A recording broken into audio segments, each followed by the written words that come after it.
guess the question is, what would you rather have? Fake people around you or no friends? And that's a hard one, because most people are going to choose having the fakeness. But now what that means is you're surrounding yourself with people who kind of destroy your faith in humanity over and over and over again. Because you look around, you're like, I don't belong here. And you think everyone's like this. Not everyone's like that. Just the people who are around you maybe are like this. So now it becomes dark. It's like, well, I just don't fit in. I just don't belong. Duh. And by the way, that might be a good thing. I go places sometimes and I look around and I'm just like, wow, I do not belong here. Thank God. I'm standing outside of this group and I just think, thank God for the choice, man. Does that mean that if you don't fit in, that you don't have a desire to? No. No. You can still have a desire to. But there are people, man, that you're just, like, you're not of this world. You don't belong here. And you probably feel that at a deep level. And yet you're surrounded by people who seem like they do. Maybe they do, or maybe they're just faking it. And that makes us feel like we don't belong, even more than we don't already belong. 2 or 3 people, man, you're a tribe. And that can be a lot. And I don't just mean like in terms of having your back, I just mean in terms of your sanity, your ability to be at peace with yourself and to be at peace with the people around you, that you fit in somewhere. But now you've got that small group of people. And now what? Well, you gotta be willing to wage war for them. You know, you've gotta be willing to defend each other. And not just because they're your friends, but because they're a symbol. They represent something good in this world. And what you see in them is people you can trust, people that you can communicate with, people who are real, and they become a symbol of what's good and what's possible in this world. And if there's anything worth defending, of course, it's that.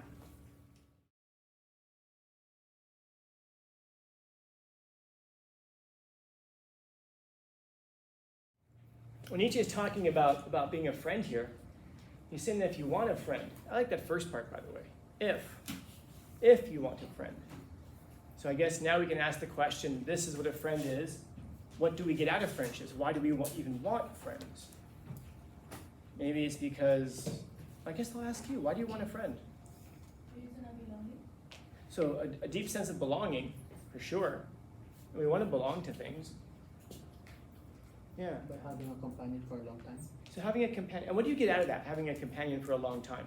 Something like you guys help each other in things that you're having problems with, or like having fun, amusement, right? Yeah, and that could be a big part of it, like amusement, sure, but I guess another word that might fulfill it is team, to have a team.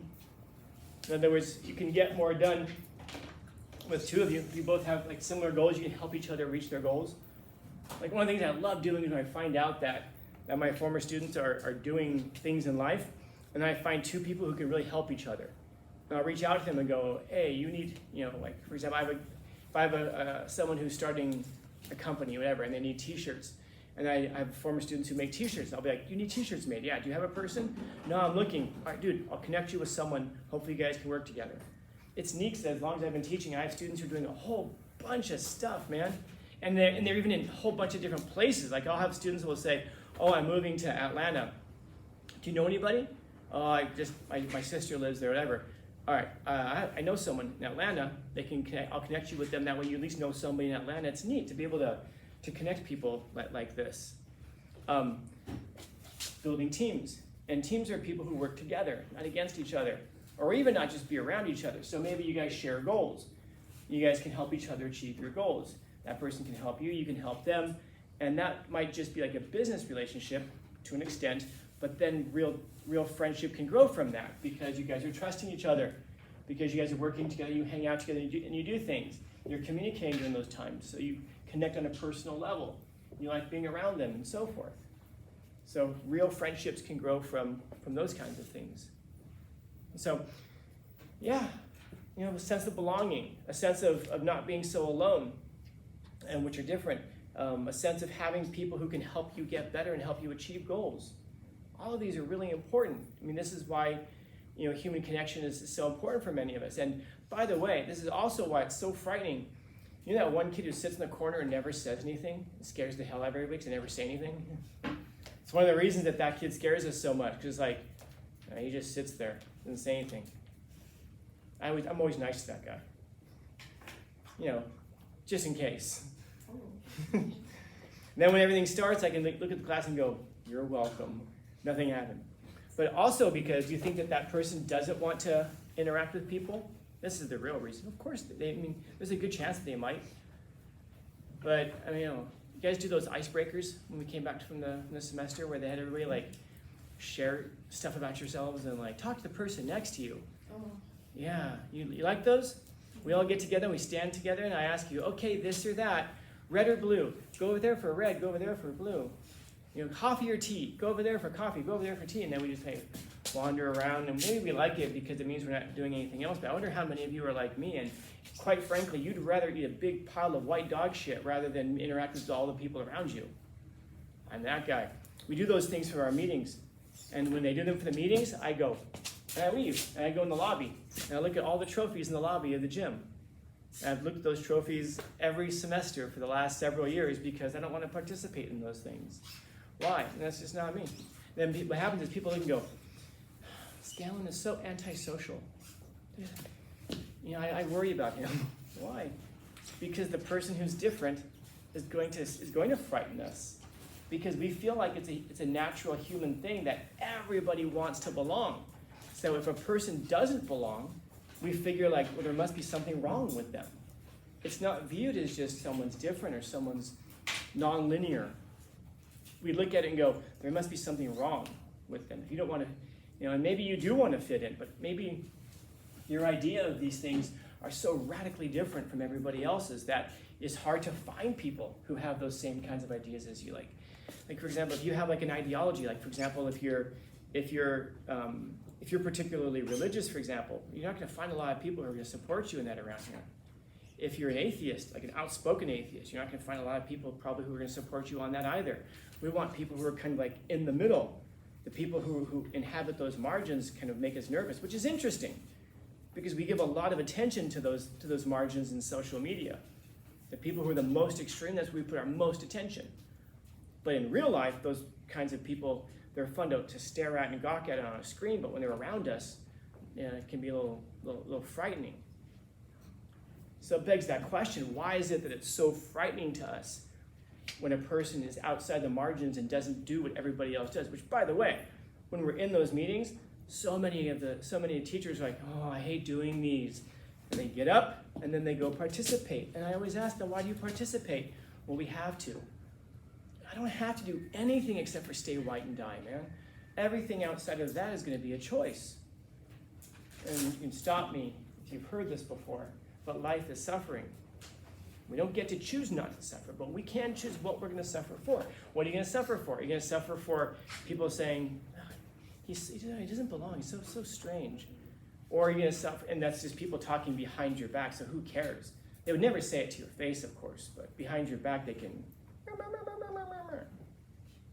Or you can suffer for being a sellout, standing up and like, I'm going to go ahead and do this. Okay, great. Coffee. I'll go to this side. Blue. And I can go to this side. And you can be fake. But what you're going to suffer for with that, of course, is you can now look around and realize, wow, everybody around me is fake. Not everybody, but a lot of people around me are fake. Can you possibly form a relationship with those people now? Because you know you can't trust them because you know that they're not real. So forget that. You can't form a real relationship with that person. You know that the reciprocal communication isn't going to happen because you know that they're going to be dishonest because they're not going to tell you how they really feel about things because you've already seen it. So now you may not be doing the same thing. Are those the kinds of people you really want to hang out with? People you can't trust, you can't communicate with? Maybe you can do fun things together, I guess, maybe, but you never get to that point. At least you know that the person who stands in the lobby or the person who stands along the hallway, at least you know you can trust them. Even if they're a little strange, even if they're a little frightening, at least you can trust them. But maybe there's a connection between those two things too. Maybe the person who you know you can trust is the person who frightens you. because maybe you can trust them because there's something real about them. And that's frightening because there's something that's not particularly real about us, and that's the person who highlights that. It's kind of like the kid in class who answers all the questions frightens us because they remind us that we don't have all the answers, and we don't like that. Plus, it's just weird that they do that. We know if there's one thing we don't like, it's weirdness outside of our media. In real life, we don't really tolerate that. We spend all this time saying, you do you, you be you. And then as soon as we get into real life and someone looks a little different, dresses a little different, has a little more pigmentation or whatever, all of a sudden now we don't really accept that anymore. But then we can go online and celebrate the weirdness of things. So if you want a friend, I guess the question is, what would you rather have? Fake people around you or no friends? And that's a hard one. Because most people are going to choose having the fakeness. But now what that means is you're surrounding yourself with people who kind of destroy your faith in humanity over and over and over again. Because you look around, you're like, I don't belong here. And you think everyone's like this, which not everyone's like that. Just the people who are around you maybe are like this. So now it becomes dark. It's like, well, I just don't fit in. I just don't belong. Duh. And by the way, that might be a good thing. I go places sometimes and I look around and I'm just like, wow, I do not belong here. Thank God. I'm standing outside, man, and I'm standing outside of this group, and I just think, thank God for the choice, man. There are a lot of times I'm standing in places and I'm just thinking that I'm standing outside of it, and I thank God for the choice of being able to stand outside of it and not feeling the need to go in and fit in.